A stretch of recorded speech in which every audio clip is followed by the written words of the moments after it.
Kejadian pasal 39. Yusuf di rumah Potifar. Adapun Yusuf telah dibawa ke Mesir dan Potifar seorang Mesir, pegawai istana Firaun, kepala pengawal raja, membeli dia dari tangan orang Ismail yang telah membawa dia ke situ. Tetapi Tuhan menyertai Yusuf sehingga dia menjadi seorang yang selalu berhasil dalam pekerjaannya, maka tinggallah ia di rumah tuannya orang Mesir itu. Setelah dilihat oleh tuannya bahwa Yusuf disertai Tuhan dan bahwa Tuhan membuat berhasil segala sesuatu yang dikerjakannya, maka Yusuf mendapat kasih tuannya. Dan ia boleh melayani dia. Kepada Yusuf diberikannya kuasa atas rumahnya, dan segala miliknya diserahkannya kepada kekuasaan Yusuf. Sejak ia memberikan kuasa dalam rumahnya dan atas segala miliknya kepada Yusuf, Tuhan memberkati rumah orang Mesir itu karena Yusuf, sehingga berkat Tuhan ada atas segala miliknya, baik yang di rumah maupun yang di ladang. Segala miliknya diserahkannya kepada kekuasaan Yusuf, dan dengan bantuan Yusuf ia tidak usah lagi mengatur apa-apapun selain dari makanannya sendiri. Adapun Yusuf itu manis sikapnya dan elok parasnya. Selang beberapa waktu, istri tuannya memandang Yusuf dengan birahi. Lalu katanya, "Marilah tidur dengan aku." Tetapi Yusuf menolak dan berkata kepada istri tuannya itu, "Dengan bantuanku, tuanku itu tidak lagi mengatur apa yang ada di rumah ini, dan ia telah menyerahkan segala miliknya kepada kekuasaanku.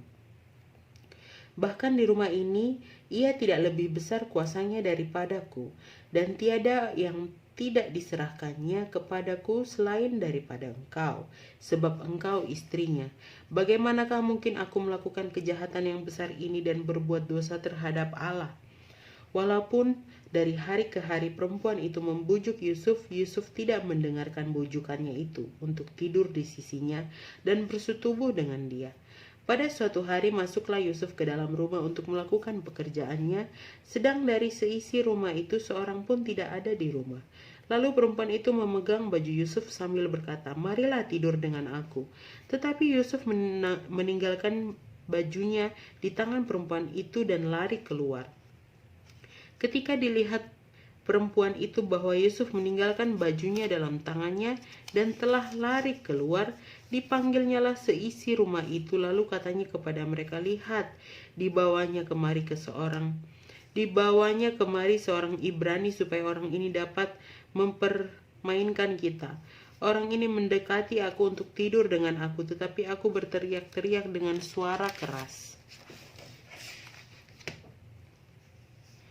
Dan ketika didengarnya bahwa aku berteriak sekeras-kerasnya, ditinggalkannya lah bajunya kepadaku, lalu ia lari keluar.